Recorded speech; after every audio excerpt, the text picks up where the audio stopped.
Echoes of the Central Sea. Chapter: The Descent of the Argo. The Argo was a vessel of absolute precision, a spearhead of the Empire sent into the void to expand the reach of the throne. It was not a ship of explorers, but of architects and soldiers. The Empire did not send its finest into the dark between stars out of curiosity. It sent them out of hunger, for resources, for territory, for the quiet satisfaction of planting a flag on a world that had never known one. The crew of 63 had been selected from the Empire's finest academies and military divisions. They were engineers, biologists, geologists, tacticians, and physicians. Each one had passed through years of screening, psychological evaluation, and physical conditioning. They were not merely competent. They were exceptional, and they had been told, in the quiet, confident language of the Empire, that they would succeed. The mission was straightforward: reach the designated system, survey the target world, establish a preliminary colony, and await the arrival of the second wave, a larger fleet carrying the full weight of Imperial infrastructure. The Argo was the tip of the spear. The Empire would follow. No one had anticipated what the void had in store. The first sign of trouble came 47 days before arrival. Lyra was in the command center reviewing geological survey projections when the ship's navigation array emitted a sound she had never heard before.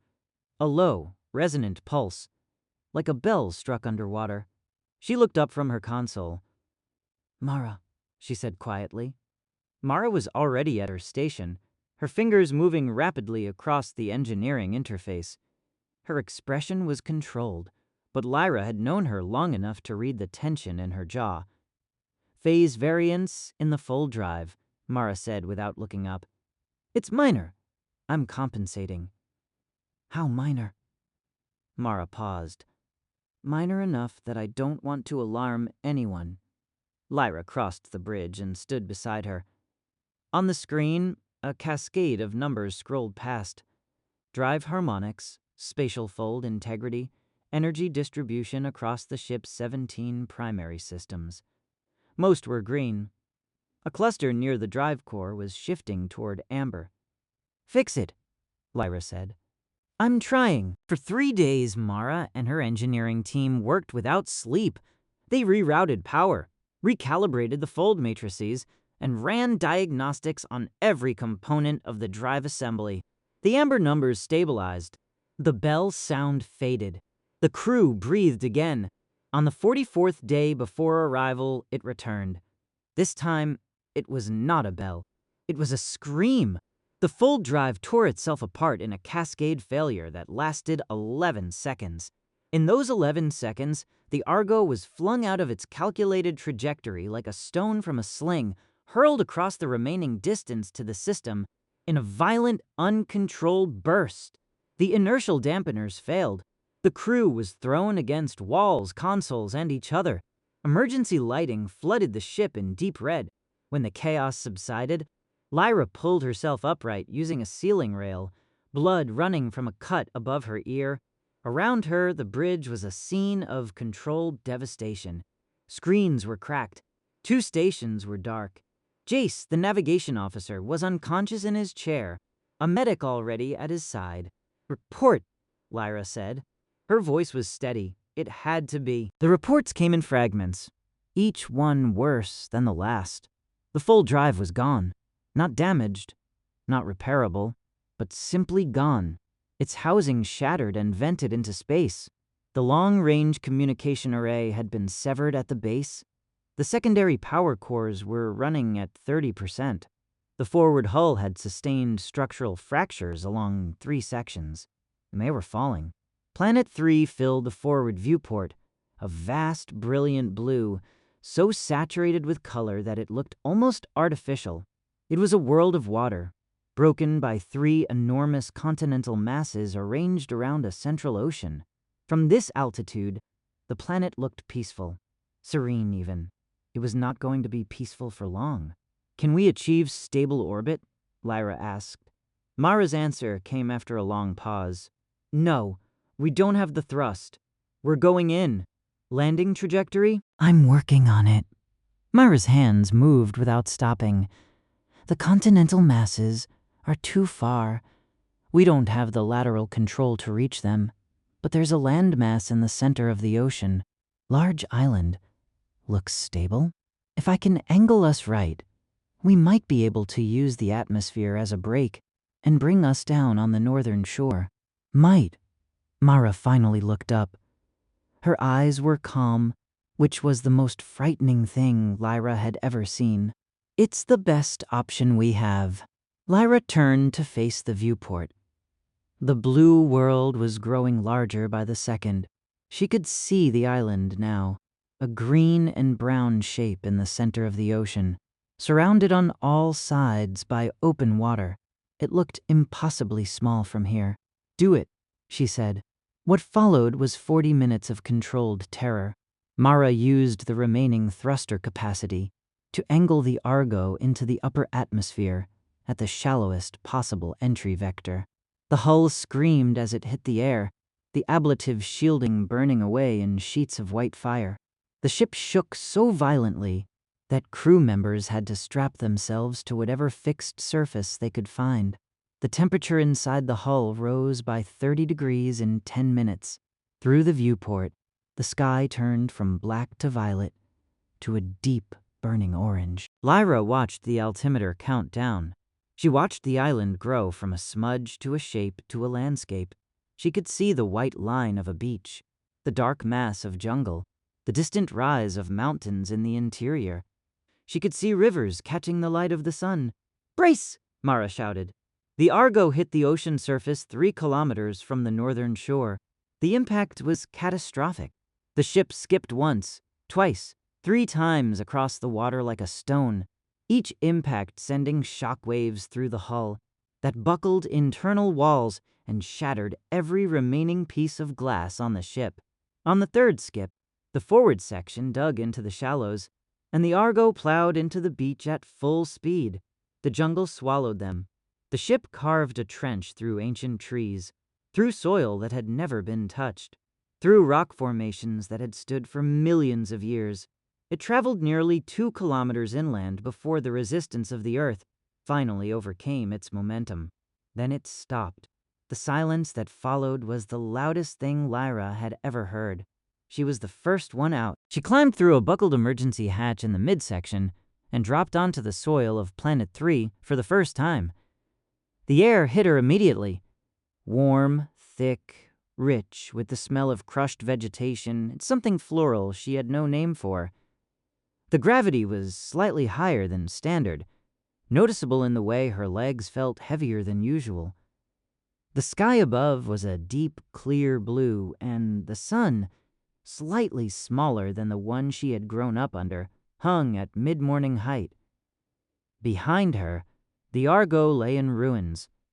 The forward section was buried to the waterline in compacted earth. The midsection was intact, but heavily damaged, its hull plating buckled and torn in dozens of places. The rear section, where the fold drive had been, was simply gone, lost somewhere in the ocean behind them. Around the crash site, the jungle had been flattened for hundreds of meters in every direction. Broken trees lay in radiating lines from the impact point, their roots torn from the earth. The air smelled of sap and smoke. Lyra stood in the middle of it and took stock. 63 survivors. That was the final count, confirmed by Dara, the ship's physician, over the course of the first day.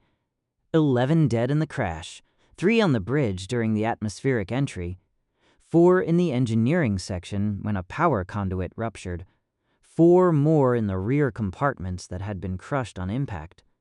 63 survivors, of whom 12 had injuries serious enough to require immediate medical attention. The living gathered on the beach that first evening, sitting in the sand while the sun set over the ocean. No one spoke much. They looked at the water, at the horizon, at the 3 distant shapes that might have been clouds but were not, continents. 3 of them, arranged around this island like points of a compass. "We're not going to be rescued," Jace said. He had regained consciousness by midday, his head bandaged, his voice flat and matter-of-fact. "The Empire doesn't know where we are. We deviated from our trajectory by, I don't even know how far. Thousands of light years, possibly. The second fleet will arrive at the original target and find nothing." No one argued with him. "Then we build," Lyra said. The first weeks were brutal. They established a perimeter around the crash site, using the Argo's hull as the foundation of their initial shelter. The ship's fabrication units, 3 of them, all functional, were the most valuable things they possessed. With them, they could manufacture components, process raw materials, and construct structures that would have taken primitive hands decades to build. But the fabrication units ran on power, and power was finite. Mara's assessment was delivered without sentiment. They had enough fusion cell capacity to run the fabrication units at full power for approximately 4 years. After that, they would need to have established alternative energy sources: solar, thermal, hydraulic, or the units would go dark. And without the fabrication units, their ability to maintain their technological advantage would erode rapidly. "We are not in a crisis," Mara told the assembled crew on the 3rd day. "We are in a race. Everything we build in the next 4 years determines what kind of civilization we become." They divided into teams. The engineers, led by Mara, focused on stabilizing the Argo's remaining systems and establishing the fabrication infrastructure. The biologists, led by a quiet, methodical woman named Senna, began cataloging the island's flora and fauna, identifying food sources, medicinal plants, and potential hazards. The geologists surveyed the island's interior, mapping its mineral deposits and assessing its structural stability. The tacticians, led by a broad-shouldered man named Wren, established defensive protocols and began training the non-combat crew in basic security procedures. Lyra moved between all of them, listening, deciding, directing.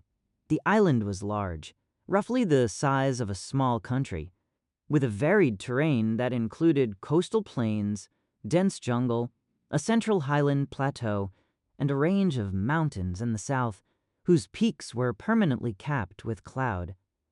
The northern shore where they had crashed was a wide beach of pale sand backed by a wall of jungle. Rivers ran from the highlands to the coast, clear and fast-moving. It was by any objective measure a good place to be stranded. By the end of the 1st month, they had a functioning camp. By the end of the 3rd month, they had the beginnings of a settlement.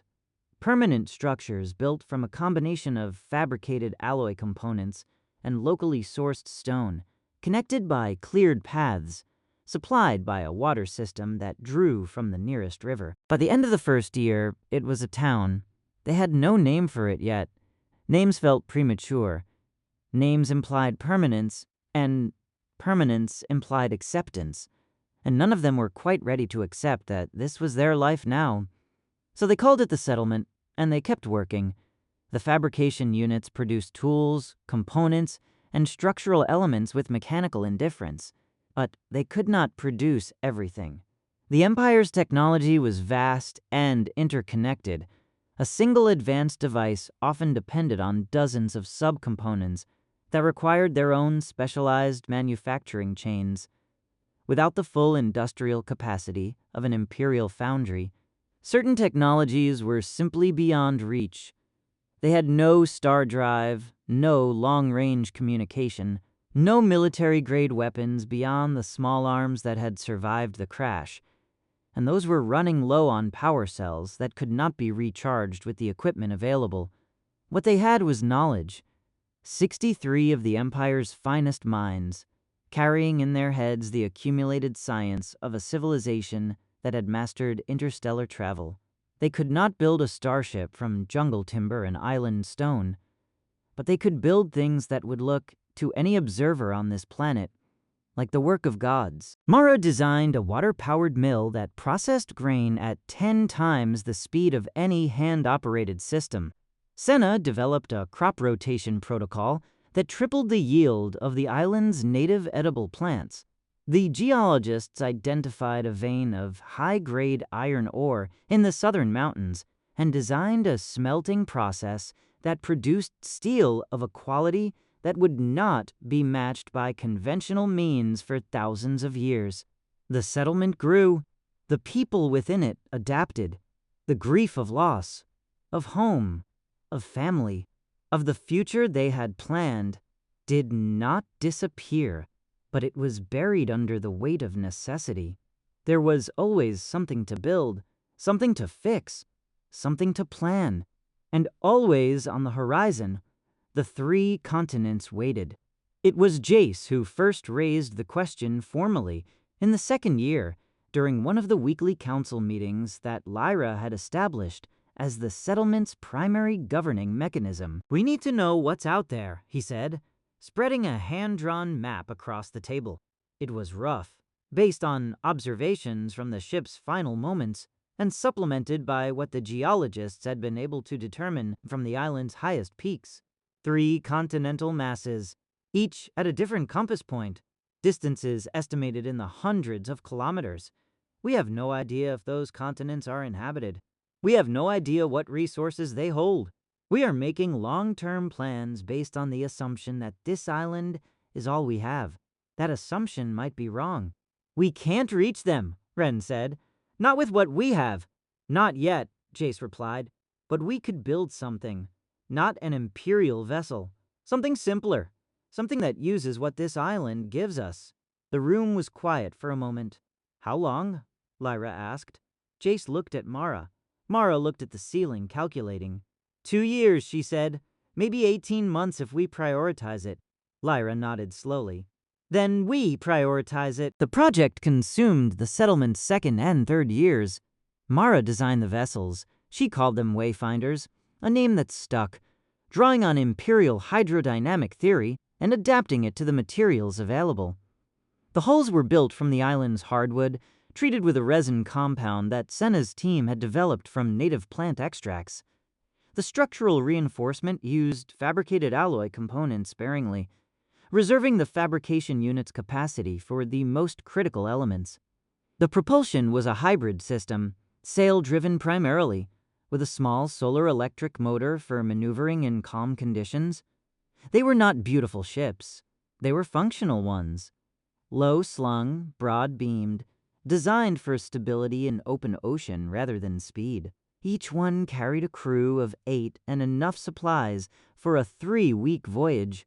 When the first Wayfinder was launched into the ocean on a bright morning in the third year, the entire settlement came to the beach to watch. It sat in the water with a solidity that drew a long, slow exhale from Mara, who had been holding her breath since the keel was laid. "She floats," Jace said. "Of course she floats," Mara replied. "I designed her." Lyra stood at the water's edge and looked out at the horizon. Somewhere beyond it, 3 continents waited. 3 unknowns. 3 possibilities.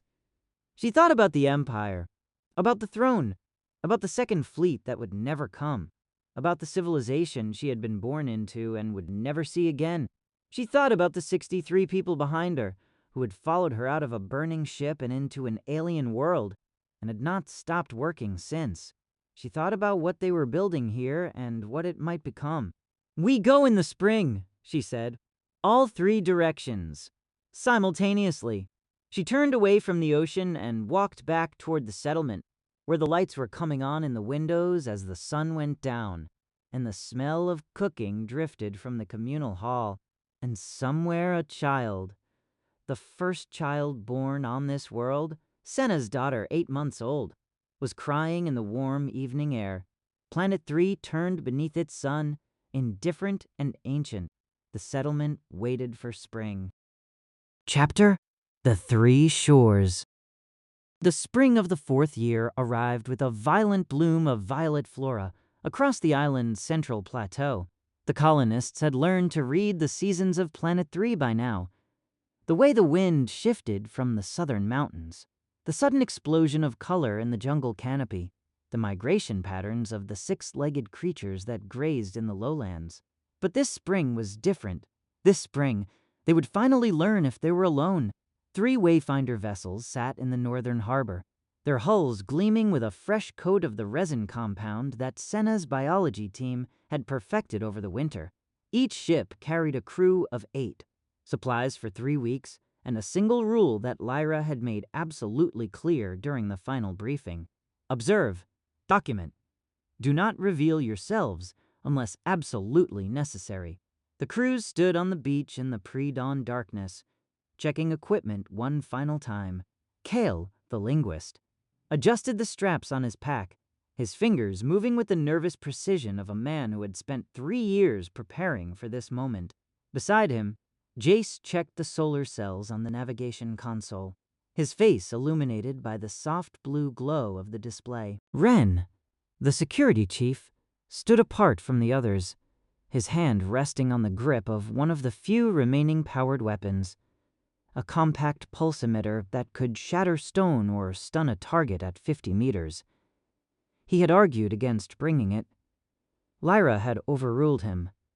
"If something goes wrong," she had said, "I want you to have options." Now, as the first light of the blue sun touched the horizon, Lyra walked down the line of crews, meeting each person's eyes in turn. "You are not explorers," she said quietly. "You are not conquerors. You are witnesses. Whatever you find out there, civilizations, ruins, nothing. You bring that knowledge back here. We decide together what it means." She paused at the end of the line, looking out at the 3 ships. "The Empire sent us to build a colony. We crashed. We survived. Now we find out what kind of world we're building it on." The crews boarded their vessels in silence. The sails unfurled, catching the morning wind. One by one, the wayfinders pulled away from the pier, their wakes cutting white lines across the dark water. At the reef, they split. The first ship, commanded by a quiet engineer named Tomas, turned north toward the frozen continent. The second, under Jace's command, turned west into the setting stars. The third, carrying Kyle and Ren, turned east toward the rising sun. Lyra stood on the beach until all 3 ships disappeared beyond the horizon. Then she turned and walked back toward the settlement, where Mara was waiting with a list of 17 critical systems that needed attention before the fabrication units went into their next power conservation cycle. The island felt suddenly, impossibly small. Eastern continent, the jungle of stars. Kale's ship reached the eastern continent on the 7th day. They had navigated by the stars at night and by dead reckoning during the day, using the Argo's final descent trajectory as a rough guide. The ocean had been mercifully calm, though they had passed through one storm that had tested every seal and joint in the Wayfinder's hull. When the coastline finally appeared, a dark green line against the blue, Kale felt something he hadn't expected. Fear, not of danger, of disappointment. What if the continents were empty?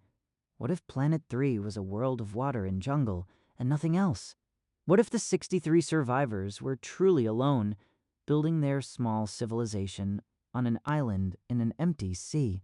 But as they drew closer, the fear transformed into something else entirely. The coastline was not wild. It was shaped. Stone piers jutted into the water at regular intervals, their surfaces worn smooth by centuries of use. Beyond the piers, a wide river mouth opened into the jungle, and along its banks, Kale could see structures. Not crude huts, but buildings of cut stone, their walls rising in precise geometric patterns. "Gods of the Empire," whispered Saren, one of the biologists on the crew. "They're here." Kale raised a hand for silence. "We go slow. We observe first." They furled the sail and used the small electric motor to navigate up the river, staying close to the eastern bank where the jungle overhang provided cover. The river was wide and slow-moving, its water a murky green. Fish, or something like fish, darted beneath the surface. Birds, or something like birds, called from the canopy above. And then they saw the city. It rose from the jungle like a vision from another age. Massive step pyramids dominated the skyline, their surfaces covered in intricate carvings that caught the light of the sun. Between the pyramids, a grid of stone streets connected plazas, aqueducts, and what looked like residential districts. Smoke rose from cooking fires. The sound of voices, human voices, drifted across the water. Kale's hands were shaking as he raised the optical scope to his eye. Through the lens, he could see them clearly. People, hundreds of them. They wore woven cloth in bright colors, reds, yellows, greens, and their skin was a deep bronze. Some carried baskets of fruit. Others worked at looms or tended to small gardens. Children ran through the streets, laughing. And in the central plaza, a group of figures in elaborate feathered cloaks stood around a massive stone disk, using bronze instruments to measure the angle of the sun. They're tracking celestial movements. Kale breathed. They have astronomy. Ren moved up beside him, his expression unreadable. They're Iron Age at best. Maybe early bronze, but they're organized. That's a city-state, maybe an empire. We need to get closer, Kale said. That's a terrible idea, Ren replied. Kale looked at him. We came here to learn. We can't learn from a distance. They anchored the Wayfinder in a hidden inlet 2 kilometers downriver and proceeded on foot. Kale insisted on going alone, but Ren refused to allow it. In the end, 4 of them went: Kale, Ren, Saren, and a young technician named Lyra who had the best memory for visual detail. They moved through the jungle in silence, using the skills that Ren had drilled into every member of the settlement over the past 3 years. The city grew louder as they approached, the sound of hammers on stone, the rhythmic chanting of what might have been a religious ceremony, the calls of street vendors. At the edge of the city, they stopped. Kale crouched behind a massive tree root and watched as a procession moved through the nearest plaza. At its center was a litter carried by 8 men, and on the litter sat an elderly figure in a cloak of brilliant green feathers. The crowd parted before him, people bowing as he passed. Priest King, Kale murmured, or High Priest.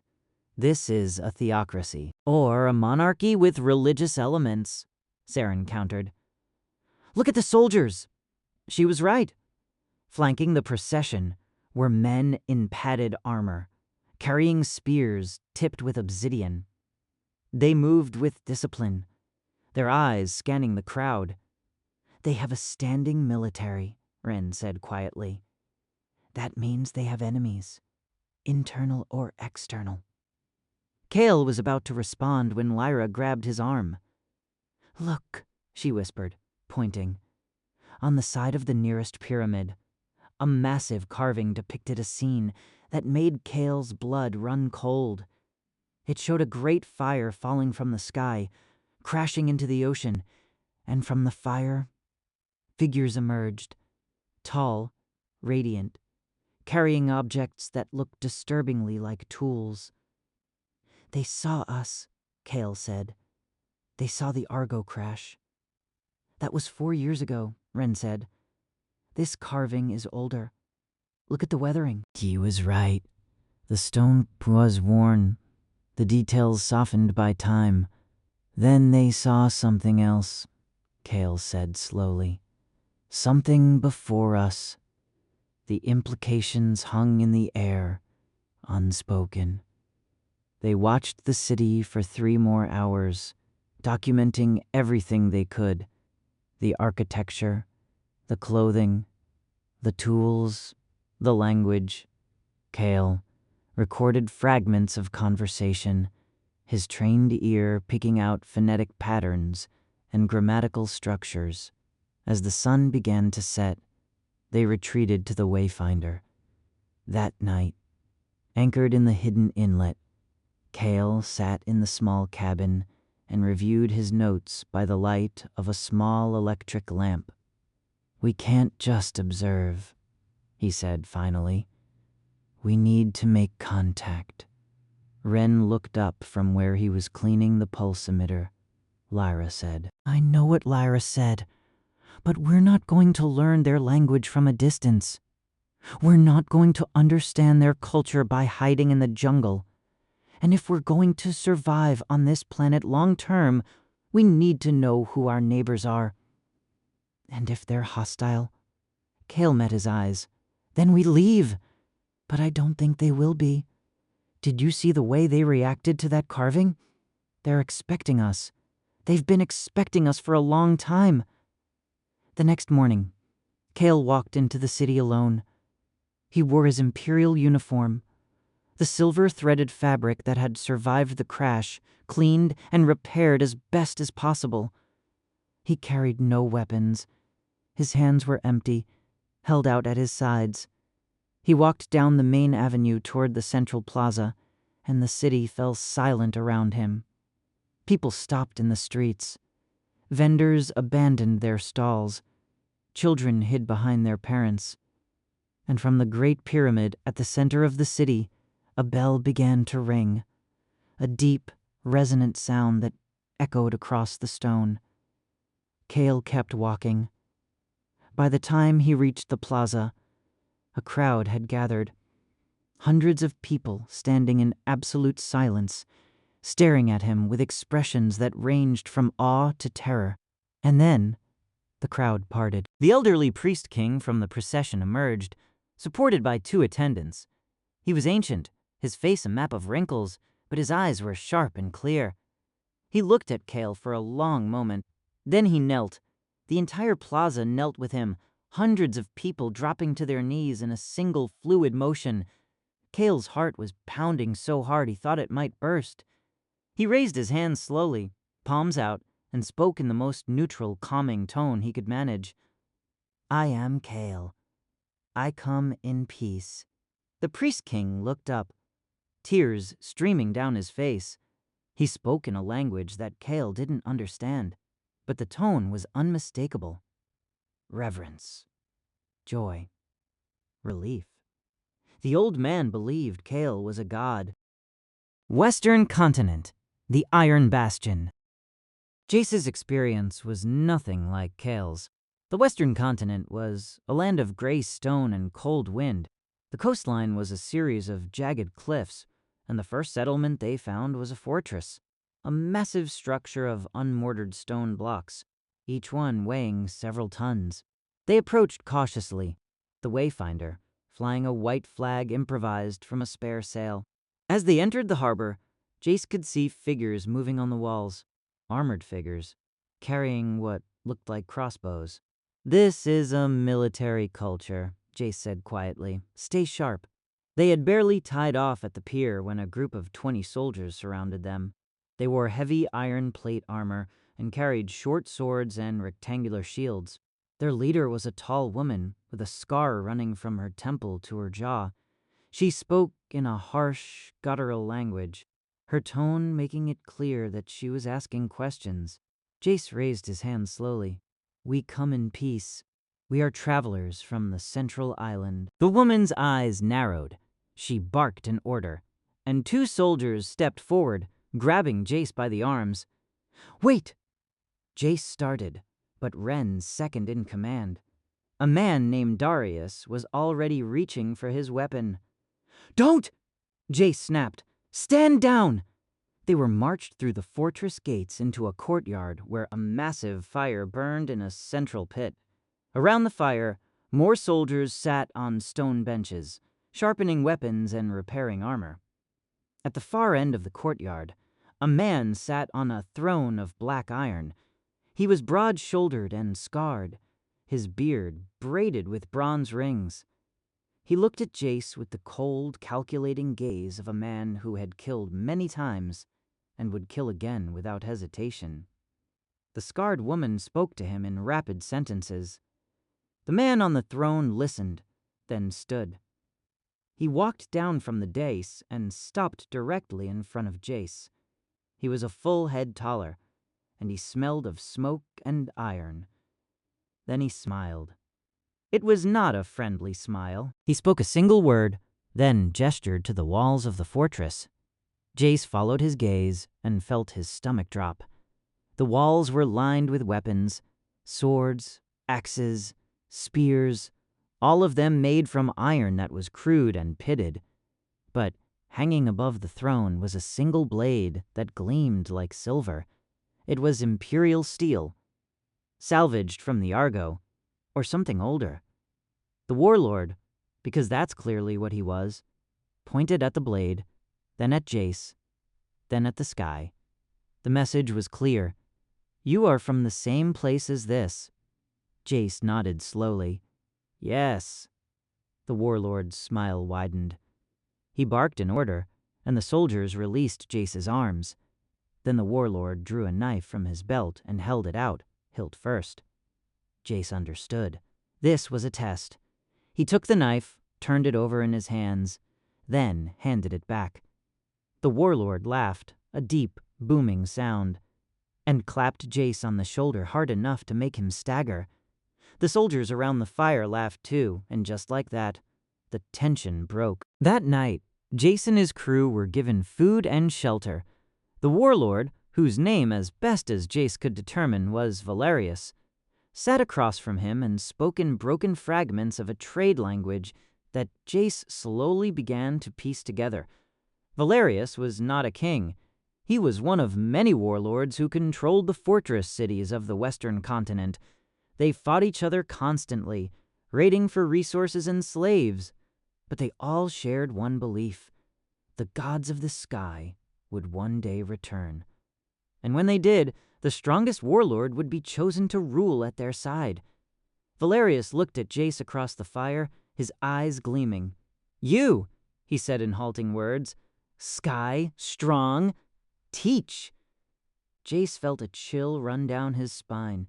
These people didn't want to worship the colonists. They wanted to use them. Northern continent. The longhouses of the tundra. Thomas's expedition found a different world entirely. The northern continent was a land of ice and wind, where the sun barely rose above the horizon even in spring. The people here lived in massive timber longhouses, each one housing dozens of families. They were herders, following great woolly beasts across the tundra in seasonal migrations. When the Wayfinder arrived, the northerners did not kneel or threaten. They invited the crew to share their fire. Thomas sat in the central longhouse, surrounded by elders who spoke in a slow, melodic language. They passed around a bowl of fermented milk and told stories. Long, winding tales of ancestors and spirits and the fire that fell generations ago. Through gestures and patience, Thomas began to understand. The northerners believed that the world was cyclical. The sky spirits came, taught the people, then returned to the stars. One day, they would come again, and the cycle would continue. They did not see the colonists as gods. They saw them as teachers, as kin. When Thomas showed them a small solar lamp, one of the few pieces of technology he had brought, the elders examined it with curiosity, not awe. They asked questions.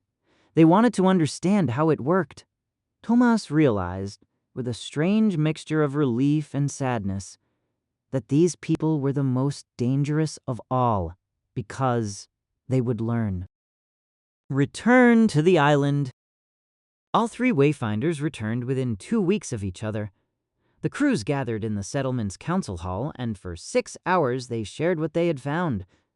Kale described the eastern city-states, their astronomy, their mathematics, their belief that the colonists were divine. Jace described the western warlords, their iron, their ambition, their desire for power. Thomas described the northern herders, their wisdom, their curiosity, their willingness to learn. When they finished, the room was silent. Finally, Lyra spoke. "We are not alone, and we are not unknown. This planet has been waiting for us, or for someone like us, for a very long time." She looked around the room at the faces of her people. "The question is, what do we do now?" Mara leaned forward. "We have a choice. We can hide, we can trade, or we can lead." "Lead them where?" someone asked. Lyra stood, walking to the window that overlooked the settlement.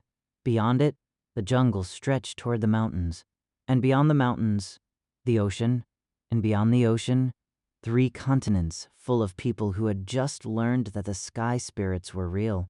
"We lead them forward," Lyra said quietly, carefully, slowly. "We give them tools, not weapons. Knowledge, not power. We become what they already believe we are." "Gods?" Cal asked. Lyra turned to face him. "No," she said. "Teachers." The vote was not unanimous, but it was decisive. The colonists of Planet 3 would not hide. They would build. Chapter: The Architects of Order. The decision to engage with the 3 continents transformed the settlement in ways that no one had fully anticipated.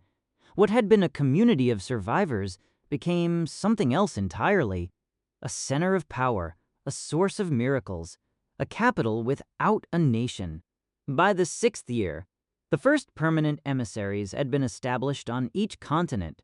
By the 8th year, the flow of resources from the mainlands had turned the island from a struggling outpost into something that resembled prosperity. By the 10th year, the colonists had stopped calling it the settlement. They called it the Citadel.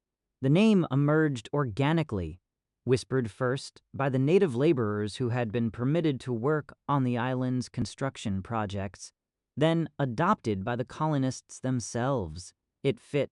The white stone towers that now rose from the jungle canopy, the geometric precision of the streets, the way the entire city seemed to glow under the blue sun. It was not a settlement. It was a statement. Lyra stood on the balcony of the central spire, the tallest structure on the island, built around the salvaged core of the Argo's main computer, and looked out over what they had created. The city spread below her in concentric rings, each one representing a different phase of construction. The innermost ring was the oldest, built from salvaged hull plating and desperation. The outer rings were newer, constructed from island limestone and reinforced with the last precious outputs of the fabrication units. Beyond the city, the jungle had been pushed back, replaced by terraced farms that used irrigation techniques adapted from the eastern continent's agricultural systems. Solar collectors, fragile, irreplaceable, dotted the hillsides, feeding power into the grid that kept the spire's systems running. It was beautiful, it was fragile, and it was built on a foundation of carefully managed deception. "We're running out of time," Mara said from behind her. Lyra didn't turn. "I know." Mara stepped up beside her, holding a data tablet that displayed the power consumption metrics for the previous month. The numbers were color-coded, green for sustainable, yellow for concerning, red for critical. There was a lot of red. "The fabrication units are down to 18% capacity," Mara said. "We've stretched them as far as they'll go. Maybe another 2 years at current usage rates, and that's if nothing breaks. After that, we're working with hand tools and whatever we can salvage from the Argo's corpse. Can we build replacements? Not without materials we don't have and an industrial base we can't create. We're not rebuilding Imperial technology, Lyra. We're watching it die slowly while we pretend we're still gods." Lyra finally turned to look at her. Mara had aged in the decades since the crash. They all had, despite the medical nanites that slowed the process. Her hair was streaked with gray now, and there were lines around her eyes that hadn't been there before.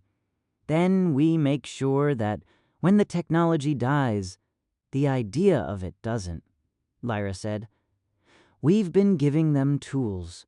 Now we give them knowledge, enough to keep them advancing, not enough to threaten us. That's a dangerous game. It's the only game we have." The God Teacher Program. The program had begun informally in the 7th year, when Kel returned from his 3rd visit to the eastern continent with a proposal. "They're asking questions," he had told the council. "Not just, 'What is this?' or 'How does this work?' but why. They want to understand the principles. If we don't give them answers, they'll start finding their own. and those answers might not align with what we want them to believe. The debate had lasted for days. Some argued that any transfer of knowledge was dangerous, that it would erode the colonists' advantage. Others insisted that knowledge was the only sustainable currency they had, that once the fabrication units failed, their only value would be what they knew. In the end, Lyra had sided with Kel. "We don't give them everything," she had said. "We give them enough. We become indispensable, not as gods, but as teachers. And we make sure they need us more than they fear us." The God Teacher program was born. Small teams of colonists, never more than 3 at a time, were dispatched to the 3 continents on rotating assignments. They lived among the natives, learned their languages, studied their cultures, and slowly, carefully, they began to teach. The Eastern Continent, the gift of the lens. Cale had spent more time on the Eastern Continent than anyone else. He had learned their language, a complex tonal system that used pitch and duration to convey meaning, and had been given the title of Ixtal, which roughly translated to Sky Speaker or Voice of the Above. The Easterners were hungry for knowledge in a way that both excited and terrified him. They had already developed sophisticated mathematics, using a base 20 counting system that was actually more elegant than the Empire's base 10. Their astronomy was observational, but accurate. They had mapped the movements of Planet 310's 3 moons, and had identified several planets in the outer system. What they lacked was magnification. Cale's gift to them was glass, not the glass itself. The Easterners already knew how to make crude glass from sand and fire. What Cale gave them was the principle of the lens. He showed them how to grind glass into precise curves, how to combine lenses to create magnification, how to mount those lenses in tubes to create telescopes. He did not give them the mathematics of optics. He did not explain refraction or focal length in technical terms. He simply showed them what was possible and let them figure out the rest. The first Eastern telescope was a crude thing, a wooden tube with 2 hand-ground lenses that barely magnified 10 times. But when the high priest looked through it and saw the rings of the outer gas giant for the first time, he wept. Within a year, every major temple in the eastern city-states had a telescope. Within 2 years, they had improved the design beyond what Kyle had shown them, creating instruments that could resolve details he hadn't thought possible with their level of technology. "They're learning faster than we anticipated," Kyle reported during one of his visits back to the Citadel. "I showed them a principle, and they've built an entire branch of science around it. They're asking about the nature of light now, about why the lenses work. I don't know how much longer I can deflect those questions." "Then don't," Lyra said. "Give them the next piece. But slowly. Make them work for it." Kyle looked uncomfortable. "We're not just teaching them, Lyra. We're shaping them. Their entire civilization is reorienting around the knowledge we're providing. The temples aren't just religious centers anymore. They're becoming universities. The priests are becoming scientists. In another generation, they're going to start asking questions we can't answer. Then, we make sure we're still valuable when that happens," Lyra replied. But privately, she shared his concern. The Western Continent, the secret of steel. Jace's relationship with the Western warlords was more transactional. The Westerners didn't want knowledge for its own sake. They wanted power. They wanted better weapons, stronger armor, faster ships. They wanted the tools to conquer their neighbors and expand their territories. Jace gave them steel. Not Imperial steel. That would have been too much, too fast. But he showed them how to improve their iron smelting process, how to add carbon to create a harder, more durable alloy. He taught them the basics of quenching and tempering, how to heat treat a blade to give it an edge that would hold. The results were immediate and dramatic. The warlord Valerius, who had become Jace's primary contact, used his new steel weapons to conquer 3 neighboring fortresses in a single campaign season. Other warlords demanded the same knowledge. Jace found himself in the position of kingmaker, deciding who received the techniques and who didn't. "This is getting out of hand," Darius warned him after one particularly tense negotiation. "We're not teaching them. We're arming them, and they're using what we give them to kill each other." "They were killing each other before we arrived," Jace said. "At least now we have influence over who wins. And when they turn those weapons on us," Jace didn't have a good answer for that. The truth was that the Westerners were the most dangerous of the 3 continental cultures, not because they were more violent, but because they were more pragmatic. They didn't worship the colonists. They respected them, feared them, and calculated constantly how to use them.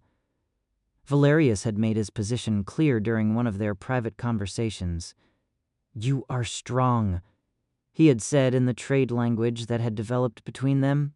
"But you are few. We are many. One day, we will be strong and many." "What happens then?" Jace had smiled and replied, "Then we'll still be the ones who know how to make the steel." But the answer had felt hollow, even as he said it. The northern continent, the greenhouse, and the seed. Thomas's work in the north was the quietest, but perhaps the most profound.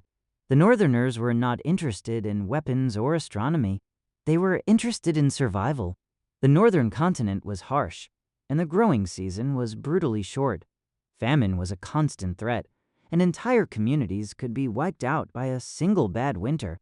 Thomas gave them the greenhouse. It was a simple concept, a structure with transparent walls that trapped heat and allowed plants to grow even in the cold months. But the execution required knowledge that the northerners didn't have: how to make large panes of clear material, how to orient the structure to maximize sunlight, how to manage humidity and ventilation. Thomas taught them step by step. The first greenhouse was built in the largest northern settlement, a sprawling complex of longhouses that housed nearly 1,000 people.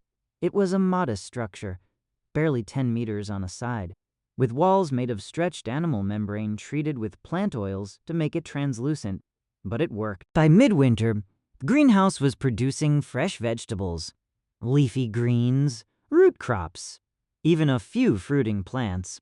The northerners stared at the green growing things in the middle of the frozen wasteland and understood that they were witnessing something miraculous. Within 2 years, every major northern settlement had at least one greenhouse. Within 5 years, they had developed their own innovations: underground growing chambers heated by geothermal vents, hydroponic systems that used melted snow, even primitive aquaculture integrated into the greenhouse designs. "They're not just copying what we show them," Thomas reported. "They're improving it. They're thinking systematically about food production in ways that are actually more sophisticated than some of the Empire's agricultural colonies." "Is that a problem?" Lyra asked. Thomas hesitated. "I don't know. They're grateful, but they're not dependent. They see us as partners, not gods. If we ever need to assert control over them, I don't think they'll accept it." "Maybe that's not a bad thing," Mara said quietly. Lyra looked at her sharply. But Mara didn't back down. "We're building a world here," Mara continued. "Not an empire. Maybe it's okay if some of the people on that world see us as equals." The room was silent for a long moment. "Maybe," Lyra said finally, "but we're not there yet." The flow of tribute. The knowledge flowed outward from the citadel, and in return, resources flowed inward. The Easterners sent gold, jade, and exotic hardwoods. They sent scholars, young priests, who were permitted to study in the citadel for a season before returning home. They sent tribute in the form of art and music, offerings to the sky speakers, who had opened the heavens to them. The Westerners sent iron, copper, and tin. They sent laborers, strong men and women who worked on the citadel's construction projects in exchange for steel tools and weapons. They sent furs and leather, and occasionally slaves captured in their endless wars. Lyra had put a stop to the slave trade immediately, declaring that the Sky People did not accept human tribute. The Westerners had been confused but compliant. It was one of the few moral lines she had managed to hold. The Northerners sent food, dried fish, preserved meats, hardy grains that grew in the cold. They sent craftsmen, woodworkers and weavers whose skills surpassed anything the colonists could produce with their dwindling technology. They sent knowledge, too, information about the planet's weather patterns, the migration routes of animals, the locations of mineral deposits. The Citadel grew wealthy, not wealthy in the way the Empire had been wealthy, with vast fleets and planetary economies, but wealthy enough to maintain the illusion, wealthy enough to keep building. By the 12th year, the Citadel had a population of nearly 3,063 colonists and the rest natives who had been permitted to live and work on the island. There were districts now, each one serving a different function. The inner ring, where the colonists lived, was off limits to natives except by special permission. The middle ring housed the workshops, the markets, and the administrative buildings. The outer ring was where the native workers lived, in housing that was clean and well-maintained but unmistakably separate. It was a hierarchy, and everyone understood their place in it. The Council of the Spire. In the 13th year, Lyra made a decision that would define the next phase of their civilization. She formalized the Council of the Spire, a governing body composed of the 63 original colonists, with herself as the permanent chair. The council would make all major decisions regarding the Citadel and its relationship with the 3 continents.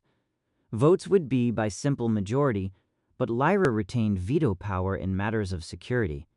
It was, in essence, a constitutional oligarchy. Not everyone was happy with the arrangement. A faction led by a biologist named Theron argued that they should be training native leaders to eventually take over governance. That the colonists' role should be temporary. "We're not immortal," Theron said during one heated council session. "The medical nanites are failing. We're aging.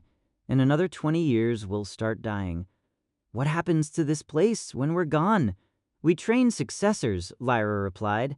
"Carefully selected natives who understand our principles and can carry them forward." "You mean we create a priest class that rules in our name?" Theron shot back. "We're not building a civilization, we're building a cult." The accusation hung in the air. "Maybe," Lyra said quietly. "But it's a cult that keeps people fed, that stops wars, that pushes this planet forward. If that's what it takes to survive, then that's what we do." The vote went in Lyra's favor, but it was closer than she would have liked. 41 to 22. The colony was fracturing, slowly but inevitably, along philosophical lines. The Dominionists. The real problem emerged in the 14th year, when Lyra discovered that a group of colonists had been meeting in secret. They called themselves the Dominionists, and their leader was Wren. Lyra confronted him in his quarters late one night, after Mara had brought her evidence of unauthorized power draws from the fabrication units. "What are you building?" Lyra demanded. Wren didn't deny it. He gestured to a locked storage container in the corner of the room. "Insurance," he said. Lyra opened the container and felt her blood run cold. Inside were 3 weapons, not the small pulse emitters they had brought from the Argo, but something new, compact, efficient, and unmistakably lethal. They had been fabricated in secret, using power that should have been allocated to essential systems. "You're building an arsenal," Lyra said. "I'm preparing for the inevitable," Wren replied. "You think the Westerners are going to stay grateful forever? You think the Easterners won't eventually figure out that we're not actually gods? We're 63 people ruling a planet of millions, Lyra. The only reason it works is because they believe we're untouchable. The moment they stop believing that, we're dead. So, your solution is to..." Threaten them? My solution is to make sure we can defend ourselves. You've been so focused on building bridges that you've forgotten we're standing on a cliff. One push, and we're over. Lyra stared at him for a long moment. Destroy them, she said finally. All of them. That's an order. No. The word hung between them like a blade. That's insubordination, Lyra said quietly. That's survival, Ren replied. And if you try to stop me, you'll find out exactly how many people agree with me. Lyra left his quarters without another word, but she knew the truth. The colony was no longer unified. They were becoming two factions, two visions of what their future should be, and she didn't know which one would win. The spire rises. Despite the internal tensions, the construction of the central spire continued. It was Mara's masterpiece, a tower that rose nearly 100 meters above the jungle canopy, its frame a hybrid of salvaged Imperial alloys and native stone. At its peak was the Argo's main computer core, still functional after 14 years, still holding the sum total of Imperial knowledge that had survived the crash. The spire served multiple functions. It was a communications hub, coordinating the movements of the emissaries on the 3 continents. It was a power distribution center, managing the failing energy grid. It was a library, storing everything the colonists knew in formats that might survive their deaths. And it was a symbol. When the natives looked up and saw the spire gleaming in the sunlight, they saw proof that the Sky People were real, that the old stories were true, that the world could be more than it was. When the colonists looked up and saw the spire, they saw something else. They saw the last gasp of a dying civilization, held together by willpower and lies. On the day the spire was completed, Lyra stood at its peak and looked out over the island, over the ocean, over the 3 continents that ringed the horizon. She thought about the Empire, about the throne she would never see again, about the Second Fleet that would never come. She thought about the 63 people who had followed her out of the fire and into this strange new world. And she thought about what they were building here and whether it would survive them. It's beautiful, Mara said, stepping up beside her. It's fragile, Lyra replied. Everything is. They stood in silence, watching the sun set over the blue world, while far below, in the streets of the citadel, the natives and the colonists moved through their separate lives, bound together by necessity and divided by everything else. The spire hummed with power, its systems running on the last reserves of Imperial technology. And deep beneath the island, in the bedrock that no one had thought to survey, the tectonic plates ground slowly against each other, building pressure that would one day have to be released. But that day was not today. Today, the Citadel stood, and the colonists of Planet 3 continued to build their impossible dream, one careful lie at a time. Chapter: The Sinking. The warning came in the 30th year, on a morning so ordinary that no one would remember anything unusual about it until much later. Lyra was in the council chamber reviewing resource allocation reports when Mara burst through the door without knocking. Her face was pale, and she was carrying a data tablet that she thrust into Lyra's hands without preamble. "We have a problem," Mara said. "A big one." The tablet displayed seismic data from the monitoring stations they had placed around the island 15 years earlier, an afterthought project, something to do with the excess capacity of the fabrication units before they finally died. The stations had been largely ignored since installation, their data reviewed quarterly at most. Now, looking at the readings, Lyra understood why Mara had run. "How long?" Lyra asked. "I don't know. Weeks, maybe days." The island is sitting on a triple junction subduction zone, 3 tectonic plates meeting at a single point. It's been stable for millennia, but we destabilized it, Lyra finished. Mara nodded. The Argo's crash drove nearly 10,000 tons of super-dense alloy deep into the crust. Then we built the citadel on top of it. Then we built the spire. We've been adding weight to a geological pressure point for 3 decades. The plates are shifting. The entire island is tilting. Lyra looked out the window at the gleaming white city, at the spire rising like a needle into the blue sky, at the thousands of people moving through the streets below. Can we stop it? No. The process is already underway. The best we can do is evacuate. Evacuate to where? We have maybe 24 wayfinders and a few native vessels. The Citadel has a population of 30,000 people now, Lyra. We can't move them all. The number hung in the air between them. 30,000.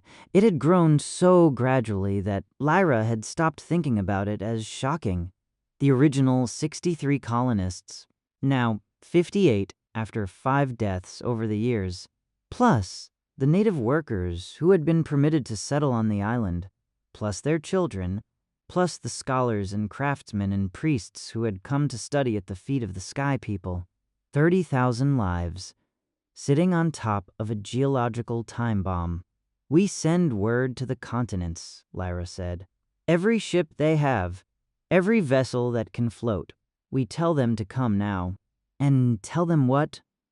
That the gods made a mistake? That the eternal citadel is about to sink into the ocean. Lyra met her eyes. Yes, exactly that. The evacuation order. The message went out within hours, carried by the fastest wayfinders to all 3 continents simultaneously. The Citadel is in danger. Send every ship. Come now. The responses varied by culture. The Easterners, who had spent 3 decades studying the Sky People's teachings, understood immediately. Their priests consulted their astronomical charts and their geological records, knowledge the colonists had helped them develop, and confirmed what the message implied. They sent their ships without question, massive cargo vessels that could carry hundreds. The Westerners were more skeptical. Valerius, now an old man but still the dominant warlord of the western coast, sent a message back asking what the Citadel could offer in exchange for the use of his fleet.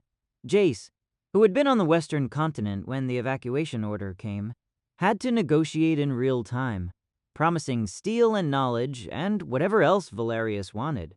In the end, Valerius agreed, not out of altruism, but because he understood that if the Citadel fell, his source of advanced weapons would disappear with it. The Northerners responded with characteristic pragmatism. They sent their ships and their best sailors, and they sent a message that simply read, "We are coming. Hold on." But even with every vessel from 3 continents, it wouldn't be enough. The first tremor. The first major earthquake hit on the 5th day after the evacuation order. It was mid-morning, and the Citadel was in controlled chaos. The colonists had organized the evacuation into tiers, essential personnel and children first, then skilled workers, then everyone else. The native population had been told the truth. The island was unstable, and they needed to leave. Some believed it. Others thought it was a test of faith. The tremor started as a low vibration, the kind of thing you felt in your bones before you heard it. Then the ground began to move, not violently, but with a slow, rolling motion that made buildings sway and people stumble. It lasted 30 seconds. When it stopped, the Citadel was still standing, but cracks had appeared in the streets. The spire had shifted slightly on its foundation, and several of the older buildings in the outer ring had collapsed. 12 people were dead, hundreds were injured, and everyone finally understood that this was real. The evacuation became a stampede. The arrival of the fleets. The ships began arriving on the 7th day. First came the eastern vessels, great wooden ships with multiple decks, their hulls painted in bright colors, and their sails marked with astronomical symbols. They anchored offshore and sent smaller boats to the piers, loading people as quickly as the chaos would allow. Then came the Western Fleet, a ragtag collection of warships and cargo vessels, their crews armed and suspicious. But following Valerius's orders to assist, the northern ships arrived last, their ice-reinforced hulls cutting through the water with brutal efficiency. They brought not just ships, but organization. The Northerners had experience with disaster evacuations from their harsh winters, and they immediately began coordinating the loading process. But it wasn't enough. It was never going to be enough. Lyra stood on the pier, watching the crowds press toward the ships, and did the math in her head. Even if every ship made multiple trips, even if they packed people beyond safe capacity, they could maybe evacuate 20,000 people before the island gave way. That left 10,000 with nowhere to go. "We need more time," she said to Mara. "We don't have more time," Mara replied. "The seismic activity is accelerating. The next major quake could happen in hours." Lyra looked back at the citadel, at the spire rising above it all, and made a decision. Then we buy time. The sacrifice of the spire. Mara understood immediately what Lyra was proposing, and her face went white. "No, absolutely not. That's insane. It's the only option. The spire is the heaviest structure on the island. If we can bring it down in a controlled manner, we might relieve enough pressure to delay the collapse by a few days. Maybe a week. Or we might trigger the collapse immediately and kill everyone." "We're going to kill 10,000 people if we do nothing," Lyra said. "This gives them a chance." The argument was brief because there was no time for anything else.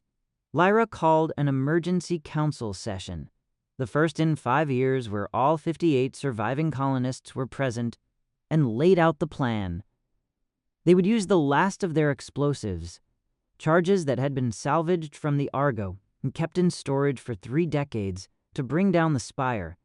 The collapse would be directed away from the populated areas, and the sudden removal of weight might stabilize the island long enough to complete the evacuation. It was a desperate plan, a terrible plan. It was also the only plan they had. The vote was 41-17 in favor. Wren, who had spent 15 years building his secret arsenal and arguing for military dominance, was the one who volunteered to set the charges. "I know the spire's structure better than anyone except Mara," he said, "and Mara needs to coordinate the evacuation. It should be me." Lyra looked at him for a long moment, remembering their argument all those years ago, remembering how close they had come to civil war. "Thank you," she said quietly. Wren nodded once, then turned and walked toward the spire. The fall. The charges were set by nightfall. Wren worked alone, placing the explosives at key structural points throughout the spire's foundation. It was delicate work. Too much force, and the collapse would be uncontrolled, potentially triggering the very disaster they were trying to prevent. Too little, and the spire would remain standing, its weight continuing to press down on the failing bedrock. As he worked, the island shook twice more. Smaller tremors, but each one a reminder that time was running out. When the charges were finally in place, Wren climbed to the top of the spire one last time. He stood at the peak, looking out over the citadel, over the ocean, over the 3 continents that had become home to a civilization they had helped create. He activated the detonator. The explosions were precise, sequential, almost beautiful. The spire shuddered, seemed to hang in the air for a moment, then began to fall. It came down slowly at first, then faster, collapsing in on itself in a cascade of stone and metal. The sound was like thunder, rolling across the island and out over the water. Dust rose in a massive cloud, obscuring the sky. When the dust cleared, the spire was gone. In its place was a massive pile of rubble, and beneath that rubble, somewhere in the wreckage, was Ren. The island stopped shaking. For 3 days, it held. The final quake. They evacuated another 8,000 people in those 3 days. The ships came and went in a constant stream, ferrying people to the 3 continents. The colonists worked without sleep, organizing, coordinating, making impossible decisions about who went and who stayed. Lyra refused to leave. She stood on the pier, directing traffic, until Mara physically dragged her onto one of the last Eastern vessels. "You've done everything you can," Mara said. "If you stay, you die. And if you die, who leads what's left of us?" Lyra looked back at the Citadel, at the city they had built from nothing, at the dream they had tried to make real. "We failed," she said. "We survived," Mara replied. "That's not nothing." The ship pulled away from the pier just as the final quake began. This one was different. It wasn't a tremor or a rolling motion. It was a snap, the sound of the earth breaking. The northern half of the island simply dropped, falling into a massive sinkhole as the bedrock gave way. The ocean rushed in, hitting the exposed power cores of the Citadel's energy grid. The explosion was visible from all 3 continents, a pillar of white light that shot into the atmosphere, followed by a roar that shattered windows and knocked people off their feet. Then came the water. A tsunami, born from the island's sudden descent, raced outward in all directions. The ships that were still near the island were caught in the surge, some capsizing, others riding the wave like leaves in a storm. Lyra watched from the deck of the eastern vessel as the Citadel, the white towers, the geometric streets, the dream of order they had tried to impose on a chaotic world, slid into the ocean. The Argo, the ship that had brought them here 30 years ago, finally disappeared beneath the waves, taking with it the last physical connection to the Empire they would never see again. By dawn, the center of the ocean was empty. The island was gone. The aftermath. The survivors scattered across the 3 continents. The 58 colonists, now 57, after Ren's sacrifice, were divided among the 3 cultures they had helped shape. Some went to the east, where they were welcomed as honored teachers. Some went to the west, where they became advisors to warlords. Some went to the north, where they were treated as kin. Lyra and Mara stayed together, settling in one of the eastern city-states. They were given a house near the Great Pyramid, and they spent their remaining years teaching, writing, trying to preserve what they could of the knowledge they had brought from the stars. But without the Citadel, without the spire, without the physical proof of their divine origin, the colonists' influence began to fade. The Easterners continued to advance, building on the principles they had been taught. Within a generation, they had developed their own scientific traditions, their own philosophical schools. The story of the Sky People became one legend among many. The Westerners fought their wars with the steel they had been given, but without a source of new knowledge, the techniques were eventually lost or corrupted. The blades became relics, and the relics became myth. The Northerners thrived, their greenhouses and agricultural innovations spreading across the tundra.